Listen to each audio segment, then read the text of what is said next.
नाज़रीन, इजराइल की तरफ से इस वक्त शदीद बमबारी शाम पर की जा रही है। उनकी मिलिट्री साइट्स को निशाना बनाया जा रहा है, एयरपोर्ट्स को निशाना बनाया जा रहा है और यहां पर हालात काफी कशीदा हो गए हैं जब से शाम से इजराइल पर हमला हुआ है।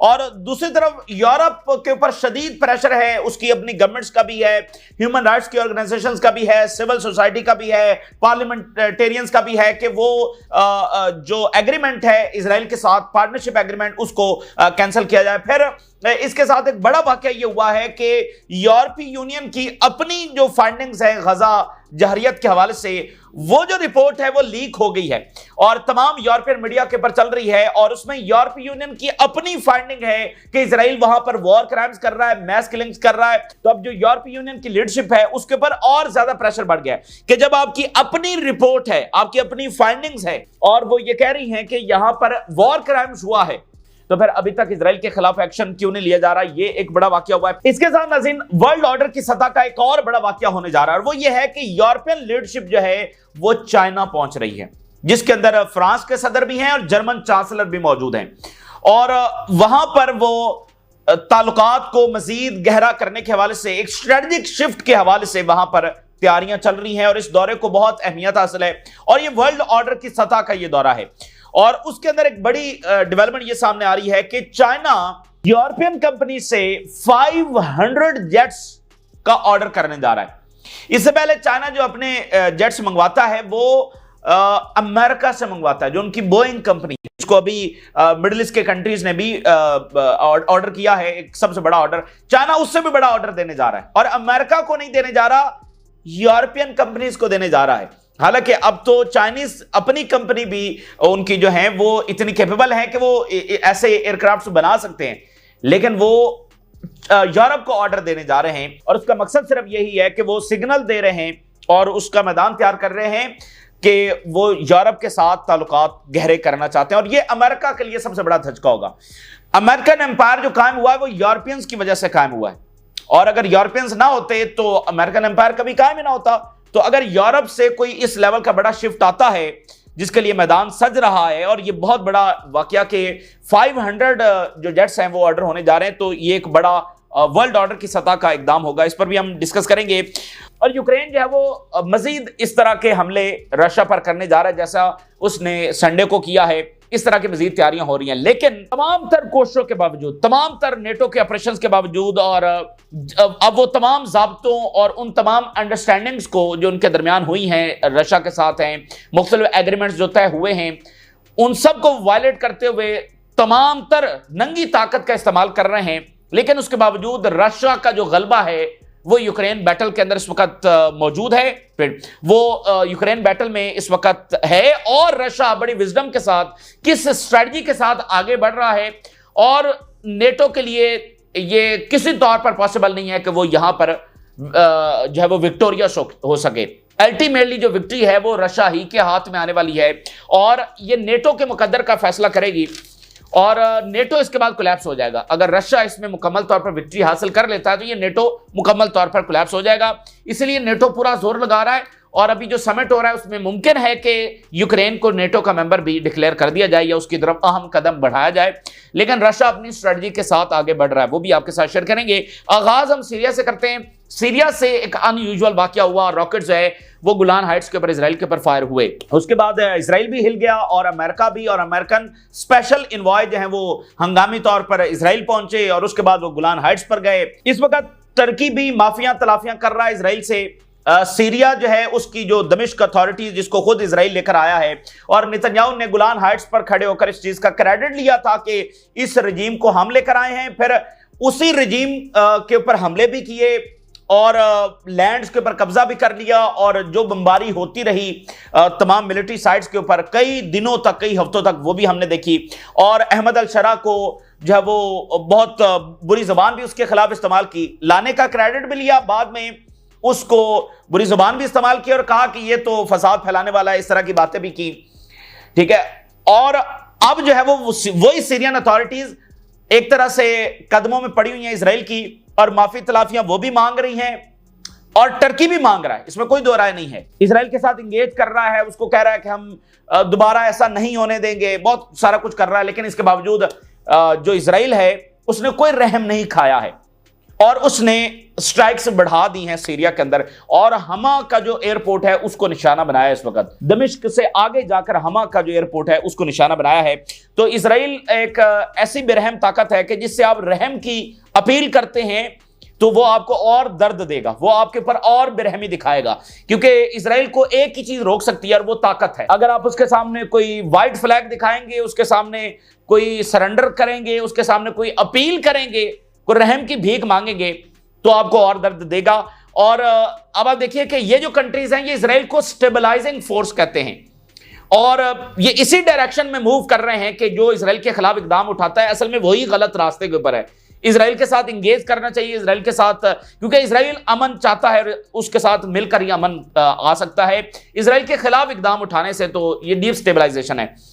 तो ये इतने डिल्यूजनल इस वक्त हो चुके हैं और जो रियलिटी को नहीं, अब आप देखें ना कि इनकी ये पॉलिसी तो पिछले कई सालों से हम देख रहे हैं, फिर भी मिडिल ईस्ट के अंदर अमन क्यों नहीं हो सका है। तो ये एक डिल्यूजनल रास्ता है, जो भी इसके ऊपर चलेगा वो उल्टे ही रिजल्ट देखेगा। अब आप देखिए हिजबुल्ला ये पहले लेबनान के ऊपर बमबारी कर रहा था इजराइल, और उस वक्त जवाब यह था कि चूंकि हिजबुल्ला इजराइल के ऊपर अटैक कर रही है इसलिए इजराइल हिजबुल्ला के ऊपर अटैक कर रहा है। अब कितना अरसा हो गया हिजबुल्ला ने एक रॉकेट भी इजराइल के ऊपर नहीं फायर किया, लेकिन जिस दिन से सीज फायर हुआ है एक दिन भी ऐसा नहीं है कि इजराइल ने कोई कार्रवाई लेबनान के अंदर ना की हो। अब नया जवाब यह है कि हिजबुल्ला मुकम्मल तौर पर सरेंडर करे, मुकम्मल तौर पर हथियार डाल दे, और लेबनीज गवर्नमेंट जो इंतहाई डिल्यूजनल है वो कहती है कि इजराइल सही कह रहा है, वो इजराइल के इस मौकफ को एंडोर्स कर रही है और हिजबुल्ला के खिलाफ इकदाम उठाने की कोशिश कर रही है। अब आप देखिए कि इजराइल न्यूक्लियर पावर है और अनडिक्लेयर्ड न्यूक्लियर पावर है, और जो उसके पास वेपन्स हैं वो किसी के पास भी नहीं है। मोस्ट डिस्ट्रक्टिव वेपन्स इजराइल के पास है, वो जेनोसाइडल पावर है, अग्रेशन कर रहा है। उसके सामने आप कहते हैं कि आप हथियार भी डाल दें, यानी देखें ना कि वो सबसे तबाहकुन वेपन्स तो उसके पास हैं और आप डिमांड कर रहे हैं हिजबुल्ला से कि वो हथियार डाल दे, और वो भी जंग के बीच में। ये कौन सी पॉलिसी है भाई? तो ये एक डिल्यूजनल पॉलिसी है जिसको ये पिछले कई सालों से ये मिडिल ईस्ट के जो कंट्रीज हैं वो इसको परसू कर रहे हैं और हासिल कुछ भी नहीं किया। तो ना इनको कुछ हासिल होना इस रास्ते के ऊपर, और ना इजराइल इनके ऊपर रहम खाएगा। आज फलस्तीन चला गया तो कल जॉर्डन की बारी और कल किसी तीसरे की बारी होगी, ठीक है। तो ये जो रेजिस्टेंस है उसको भी ये इजराइल के साथ मिलकर खत्म करने की कोशिश करते हैं। ना ही रेजिस्टेंस इनसे खत्म होगी, ना ही इनके मंसूबे कामयाब होंगे, और रेजिस्टेंस जो है वो जनरेशन आफ्टर जनरेशन आती रहेगी और इनके मंसूबे जो वो फेल करती रहेगी अनटिल एंड अनलेस इजराइल अपने अंजाम को पहुंचता है। तो ये यहां पर सूरत हाल है, और टर्की कह रहा है कि हम इंगेज कर रहे हैं, इजराइल से कह रहा है कि दोबारा ऐसा नहीं होगा, सीरियन ऑफिशियल्स कह रहे हैं कि दोबारा ऐसा नहीं होगा, लेकिन इजराइल जो है वो हमले जारी रखे हुए हैं। इसी दरम्यान गजा का सीजफायर अभी तक उसके कोई इम्कानात बहुत करीब करीब नजर नहीं आ रहे हैं, ना कोई निगोशिएशंस हो रहे हैं, और स्टीव विटकॉफ भी बस फारिग हो गया और उसने प्रपोजल दिया, हमास ने एग्री किया, इजराइल ने रिजेक्ट किया, और स्टीव विटकॉफ ने प्रपोजल वापस ले लिया जो हमास ने एग्री किया था। नया प्रपोजल दिया, हमास ने रिजेक्ट कर दिया क्योंकि उसमें मुकम्मल सीजफायर की गारंटीज नहीं थी। तो अभी तक अमेरिका से ऐसा कोई प्रेशर नजर नहीं आ रहा कि वो इजराइल के ऊपर आए। और इंपॉर्टेंट बात यह कि हम वेस्ट को ज्यादा क्रिटिसाइज करते हैं, असल में मिडिल ईस्ट को क्रिटिसाइज करना चाहिए। इनकी जो साइलेंस है और इनकी इस तरह से इजराइल के साथ जो इंगेजमेंट है यही सबसे बड़ी जिम्मेदार है जो अभी तक सीजफायर नहीं हुआ। देखिए वेस्ट तो इजराइल का इत्तेहादी है और वेस्ट की तारीख कोई ह्यूमन राइट से नहीं है, वो भरी पड़ी है। उनके जो वाकयात, जो कॉलोनाइजेशंस उन्होंने दुनिया में की हैं, उनकी जरा तारीख तो उठाकर देखें। आप उनसे कहते हैं कि वो सीजफायर करवाएं, तो असल में तो जिम्मेदार ये हैं, इनके ऊपर ज्यादा जिम्मेदारी आयद होती है। वेस्ट तो इजराइल का इत्तेहादी है। अच्छा, इसी दरमियान नाज़रीन दो बड़े वाकयात इस वक्त हो रहे हैं। एक तो यह है कि यूरोप के अंदर एनुअल समिट होने जा रहा है जिसमें इजराइल मुतवक्के है कि वो शरीक होगा।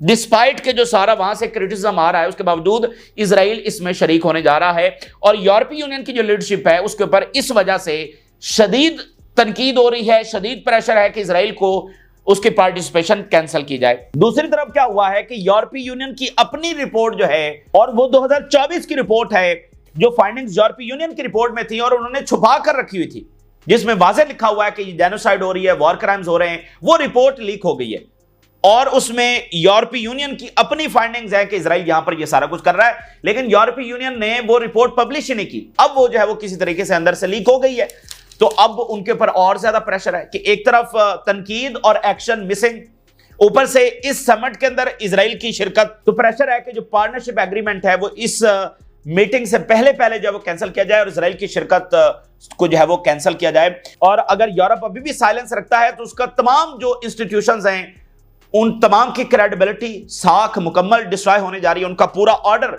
इससे डैमेज हो रहा है। अब आप देख रहे हैं कि दुनिया चाइना के ऊपर ट्रस्ट कर रही है, बाकी नेशंस के ऊपर ट्रस्ट कर रही है। यूरोपियंस कहीं पर उनको दावत नहीं दी जा रही कि आए और वो मेडिएशन करवाएं, आए और सालसी करवाएं। ना उनसे कोई टेक्नोलॉजी को दुनिया देख रही है, ना उनसे कोई इन्वेस्टमेंट्स मांग रहा है। इन्वेस्टमेंट्स, इनोवेशंस, सालसी, प्रोटेक्शन, सिक्योरिटी, इकोनॉमी, ये सब चाइना की तरफ दुनिया देख रही है या रशिया की तरफ देख रही है या ओवरऑल ब्रिक्स की तरफ देख रही है। तो इनके पहले कख भी नहीं रहना है, इनके अपने लोग कह रहे हैं। यूरोपीय union Israel meeting set despite growing strains over Gaza blockade. बावजूद इसके क्रिटिसिज्म और वो सारा जारी है, लेकिन इस मीटिंग के अंदर इजराइल की शिरकत जो है वो मुतवक्के है। Despite rising tensions, Israel will still join the यूरोपीय Union and southern neighbourhood ministerial meeting in Brussels on June 23। June 23 को यह मीटिंग होने जा रही है और जून 17 से 20 तक यूनाइटेड नेशन के अंदर फलस्तीनी कॉन्फ्रेंस होगी और 23 को यह मीटिंग होने जा रही है। तो यह मीटिंग जो है वो एनुअली होती है, यानी हर साल होती है, जिसमें यूरोपीय यूनियन के तमाम मेंबर स्टेट्स, उनके फॉरेन मिनिस्टर शरीक होते हैं और 9 यूरोपीय यूनियन से अलावा जो कंट्रीज हैं उनके फॉरेन मिनिस्टर शरीक होते हैं, जिसमें one of the country Israel है। और इजराइल के साथ इजिप्ट है, जॉर्डन है, लेबनान है, मोरक्को है, सीरिया है, ट्यूनिस है और अल्जीरिया है। और स्टेट ऑफ पैलेस्टाइन से भी नुमाइंदा जो है वो इसके अंदर शरीक हो रहा है। ये उनका सदरन जो मेडिटेरियन सी की नेशंस है उनको वो बुलाते हैं। तो 27 यूरोपीय यूनियन की जो स्टेट्स हैं उनके फॉरेन मिनिस्टर्स मौजूद होंगे। ये बड़ा इंपॉर्टेंट मीटिंग होने जा रही है इस सारे माहौल के अंदर। 27 यूरोपीय यूनियन कंट्रीज के फॉरेन मिनिस्टर्स और ये बाकी जो कंट्रीज हैं ये सारे इस्लामिक कंट्रीज हैं, उनके फॉरेन मिनिस्टर्स होंगे और उसके अंदर जब वो इजराइल का फॉरेन मिनिस्टर होगा। फिर रिपोर्ट बता रही है कि playing the victim card, Israel जो है उस वक्त एग्रेशन भी कर रहा है, साथ साथ विक्टिम कार्ड भी खेल रहा है। जो काजा कैलिस हैं, टॉप डिप्लोमेट है यूरोपीय यूनियन की, उन्होंने क्रिटिसाइज किया और कहा कि अनएक्सेप्टेबल है जो कुछ इजराइल कर रहा है। उसके जवाब में इजरायली फॉरेन मिनिस्टर ने कहा है A total misunderstanding of the complex reality Israel is facing, कि इनको तो पता ही नहीं है कि हम किन मुश्किलात से गुजर रहे हैं। तो वो पुराना वही विक्टिम कार्ड के जुल्म भी करना और फिर साथ ही मजलूम भी बन जाना। अच्छा, अब ये प्रेशर है यूरोपीय यूनियन के ऊपर कि इनको जब आप बयानात दे रहे हैं, और साथ ये हुआ है कि रिपोर्ट जो है वो लीक हो गई है, जिसके बाद वो कह रहे हैं कि फिल फॉर जो है वो पार्टनरशिप एग्रीमेंट खत्म किया जाए और इसके साथ ये मीटिंग जो है उसमें इजराइल की शिरकत कैंसिल की जाए। यूरोपीय union weighs Israel trade deal as leaked war crimes report hits hard. EU observer जो है इसने ये रिपोर्ट शाया कर दी है। अब war crimes in Gaza citing mass killings and starvation tactics, ये 2024 की रिपोर्ट है जो यूरोपीय यूनियन ने करवाई होगी, यानी एक ऑफिशियल रिपोर्ट कि क्या हो रहा है गाजा में।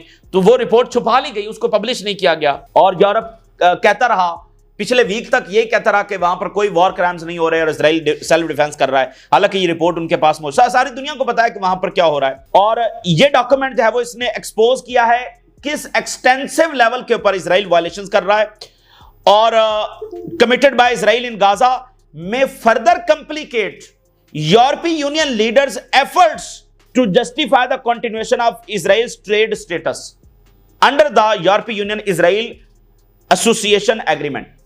ये जो रिपोर्ट है ये और मुश्किलात खड़ी करने वाली है उन यूरोपियन लीडर्स के लिए जो अभी भी जस्टिफाई कर रहे हैं कि इजराइल के साथ जो ट्रेड एग्रीमेंट है वो जारी रहना चाहिए, क्योंकि उनकी किसी और की नहीं, यूरोपीय यूनियन की अपनी फाइंडिंग जो उन्होंने छुपा कर रखी हुई थी वो लीक हो गई है। और इसके साथ जब 15 बिलियन यूरोस की जो एक्सपोर्ट होती हैं वो कैंसिल हो जाएंगी, वो खत्म हो जाएंगी अगर ये एग्रीमेंट कैंसिल होता है।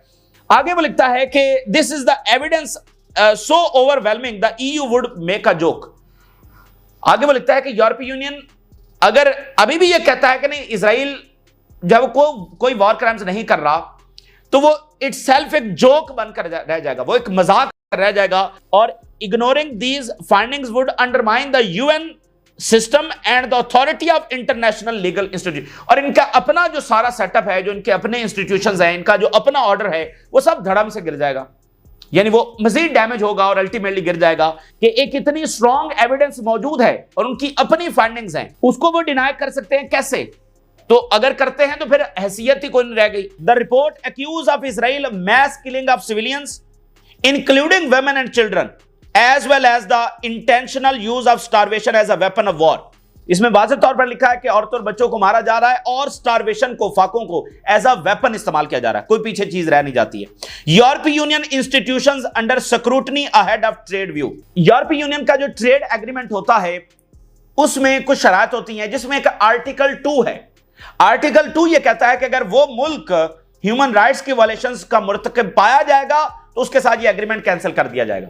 तो अब ये आर्टिकल 2 के तहत वहां पर ये जो पार्टनरशिप एग्रीमेंट है इसराइल के साथ वो रिव्यू किया जा रहा है। उसका जो फॉर्मल रिव्यू है वो शुरू हो चुका है और जो जून 23 मीटिंग होने जा रही है उससे पहले ये रिव्यू हो जाएगा, जिसमें यूरोपीय यूनियन या तो बता देगा कि वो कैंसिल कर रहा है या नहीं कर रहा, बता देगा कि इसराइल वॉर क्राइम्स कर रहा है या नहीं कर रहा। तो वो कह रहे हैं कि जब इसकी अपनी रिपोर्ट में ये एविडेंस है तो ये इसको डिनाई कैसे कर सकता है, और ये खुद एक जोक बनकर रह जाएगा। और स्पेन, आयरलैंड, बाकी मालिक जो वो बहुत ज्यादा प्रेशराइज कर रहे हैं ह्यूमन राइट्स की ऑर्गेनाइजेशन और सिविल सोसाइटीज, ठीक है ना, डिप्लोमेट्स और जर्नलिस्ट और राइटर्स के ये कैंसिल होना चाहिए।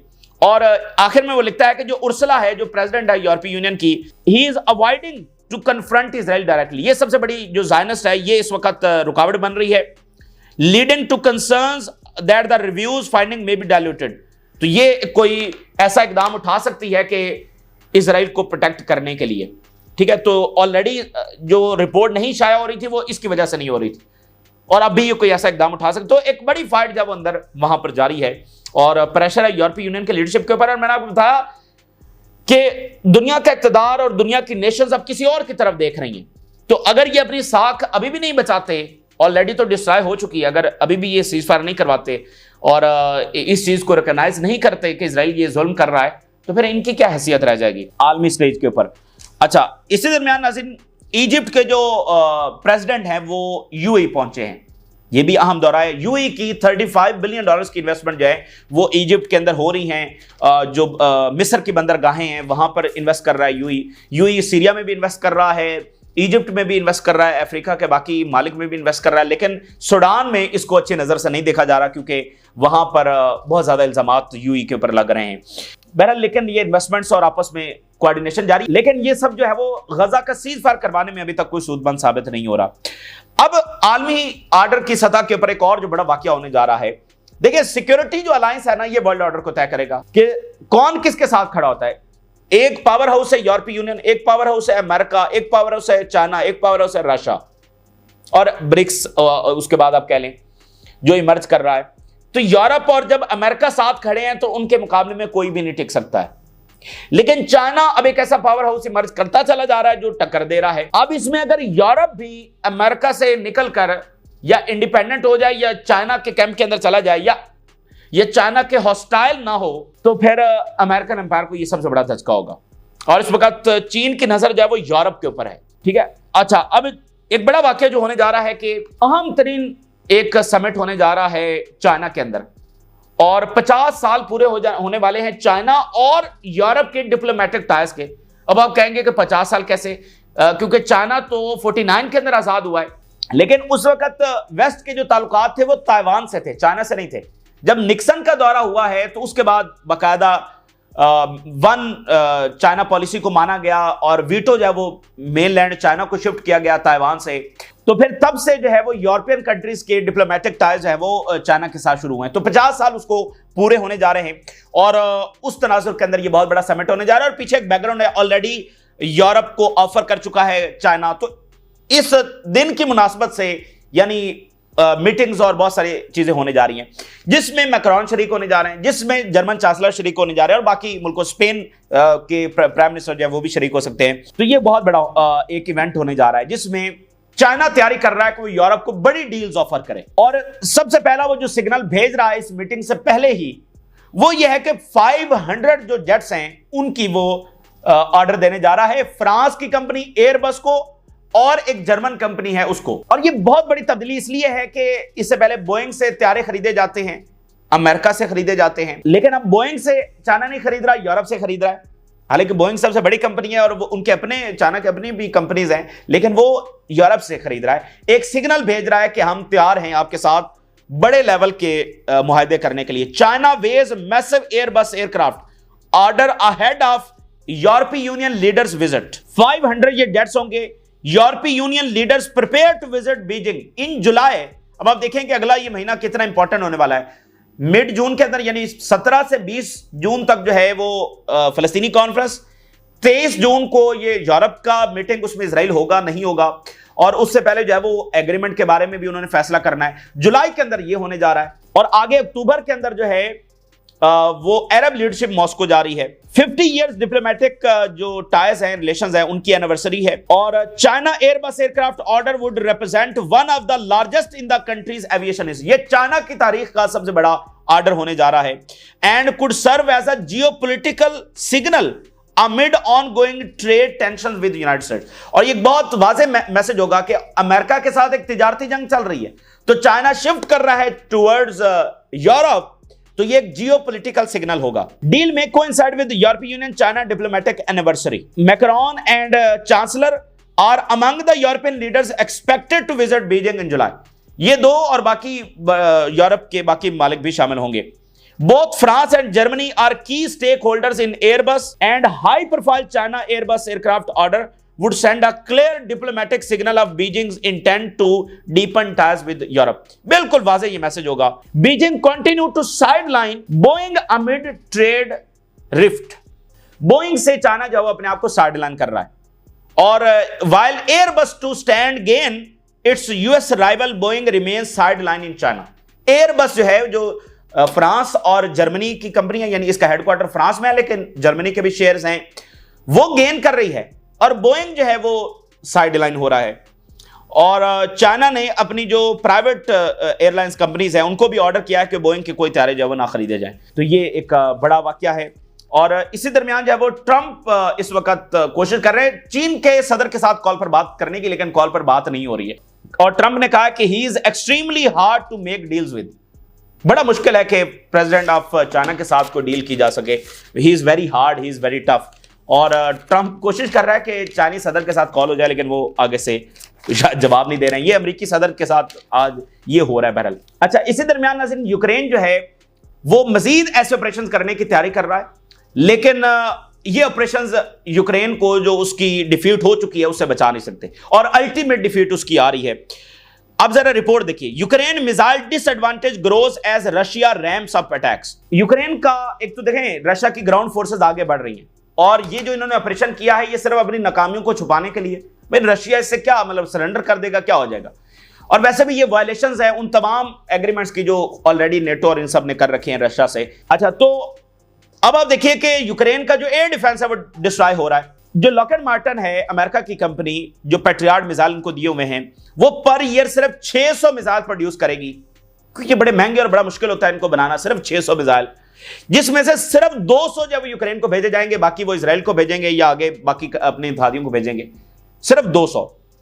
और रशिया इस साल कितने मिसाइल प्रोड्यूस करेगा? 3000 लॉन्ग रेंज मिसाइल, जिसमें सिकंदर बैलिस्टिक मिसाइल होंगे और 560 KH-101 क्रूज मिसाइल्स होंगे। और आगे से उनके पास एंटी मिसाइल कितने हैं? सिर्फ 200, और ये 3000 बना रहे हैं। और जो बैलिस्टिक मिसाइल होता है उसको रोकने के लिए 2 एंटी मिसाइल फायर करना पड़ते हैं। तो यानी उनके 50, अगर उनके 100 बैलिस्टिक मिसाइल आएंगे तो इनके 200 तो फारिग हो गए, और उनके पास टोटल 3000 हैं। तो ये कैसे उनको सामना करेंगे? जमीनी फौज भी आ रही है और एयर डिफेंस भी इनका फारिग हो रहा है। Even if Ukraine continue to carry out complex operations, the pace of Russian production paired with its deliberate targeting of Ukraine defense infrastructure could eventually outmarch Kyiv ability। बावजूद इसके कि अगर यूक्रेन ऐसे मजीद ऑपरेशंस भी करता है तो भी उसको कोई कामयाबी हासिल नहीं होने वाली। Bombers may be hit again, but it's all tall order।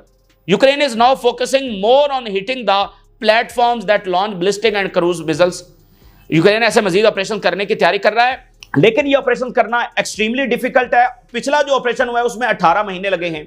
High degree of secrecy चाहिए और अब रशिया और ज्यादा अलर्ट होगा, तो ये मुश्किल है।